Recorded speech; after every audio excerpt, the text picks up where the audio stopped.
El rastreo podría definirse como la habilidad de obtener información sobre un proceso o suceso acaecido en un pasado sobre los indicios presentes en un escenario. En este aspecto, en los últimos años se ha disparado la cantidad de personas interesadas en el mundo del rastreo, especialmente en el de fauna. Esto ha dado lugar a una serie de corrientes y escuelas centradas en el mundo del rastreo.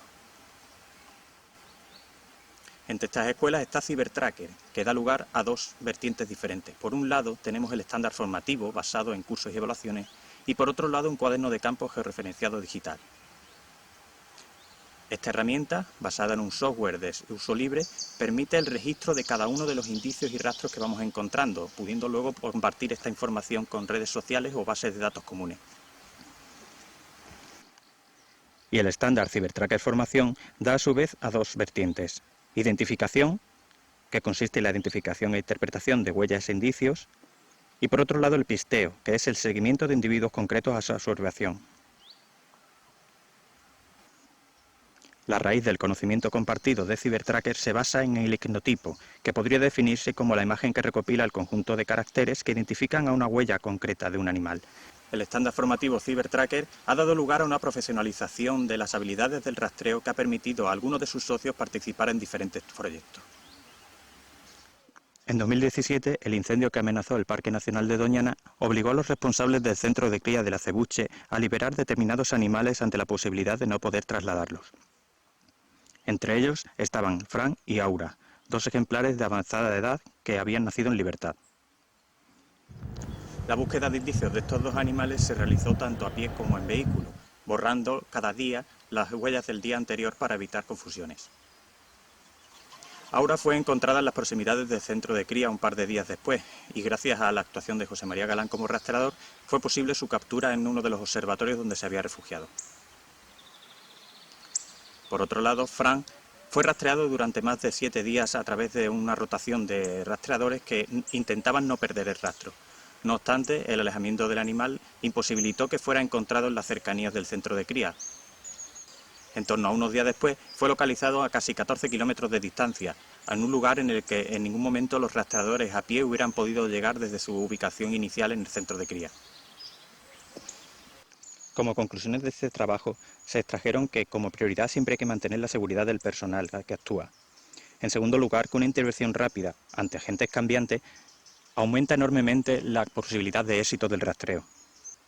Además, la participación rotacional de observadores formados posibilitó que cada uno de ellos pudiera ir alternando tiempos de trabajo y de descanso, refrescando así las habilidades de cada rastreador. Además, se tuvo el apoyo de otros métodos como por ejemplo el fototrampeo, que corroboraban aquellas premisas que se iban planteando durante el rastreo. Y por último, las limitaciones espaciales afectaron negativamente, ya que el tiempo cambiante, el viento y la lluvia imposibilitaban la detección de rastros de antigüedad. Entre 2011 y 2012 se tuvo constancia de algunas huellas de mapaches que se habían detectado en el entorno del Parque Nacional de Doñana. A raíz de esto se decidió montar un operativo de búsqueda en el que se zonificaron las diferentes parcelas, los polígonos que rodean Doñana, seleccionando aquellos hábitats de interés para la especie, como son los cauces de arroyos y ríos que pudieran albergar al mapache. Justo unos días antes de la búsqueda se encontró una cita en la que se describía cómo un mapache había atravesado un carril visto por un cicloturista. Inmediatamente fue el primer punto de búsqueda que se decidió sondear, dando lugar en el primer día de jornada a la detección de una serie de huellas justo en el cauce de uno de estos arroyos. Al colocar una cámara de fototrampeo se obtuvo una imagen de hasta 4 ejemplares juntos, en la que se veía cómo no se trataba de un solo ejemplar, sino que además era un grupo que probablemente hubiera tenido actuación reproductiva. Una vez detectado el único punto con presencia positiva a la especie, se decidió realizar la captura mediante jaula trampa, pudiéndose capturar un total de 11 ejemplares que fueron trasladados al Centro de Recuperación de Huelva. Tras todos los procedimientos sanitarios y legales que conlleva la captura de este tipo, se procedió al sacrificio de los mismos y su análisis posterior, dando lugar a una obtención de 16 animales en total junto con otros 5 que habían sido requisados en cautividad. En 2017 se realizó una revisión de estos resultados, sondeando las zonas aproximadamente cercanas a donde se habían detectado. Con un grupo de voluntarios se realizó el rastreo buscando posibles indicios que implicaran la presencia de la especie, ya fuera de Nueva Liberación o del núcleo persistente de 2012. Tras no haber obtenido resultados positivos, se pudo concluir que en 2012, con la captura del último animal, se había erradicado la especie de este espacio natural protegido. Por tanto, se puede concluir que la formación específica del personal de campo facilita enormemente la diferenciación e identificación de cada uno de los rastros de especies raras cuando se trata de buscar especies exóticas invasoras. Por otro lado, cuando las zonas de búsqueda son amplias, es posible la implicación de parte de la población para colaborar en este tipo de voluntariado. Además, según las circunstancias de cada búsqueda, es necesario adaptar el protocolo inicial. Y por último, en el caso de especies exóticas invasoras, una actuación rápida y efectiva garantiza el éxito de la erradicación de este tipo de especies. Y para finalizar, el último ejemplo se basa en el sondeo de meloncillo de la provincia de Granada, que fue efectuado a través de voluntarios. Este censo se basaba principalmente en avistamientos, atropellos, citas, pero también en una parte importante de búsqueda de indicios, ya fuera de huellas o de pelos. En este último caso, para la captura de pelo de los meloncillos se diseñaron unas trampas que permitían la captura de pelo del animal en vivo al paso. En un primer lugar, se hizo un diseño en 3 dimensiones para estudiar la viabilidad de la construcción del mismo. Tras la fabricación de un primer prototipo, finalmente se llegó a la versión definitiva que pudo ser testada en animales en vivos, en este caso con zorros. Tras la comunicación de las instrucciones de fabricación a todos los voluntarios, se pudo construir una gran cantidad de trampas de pelo que fue distribuida en las zonas de búsqueda.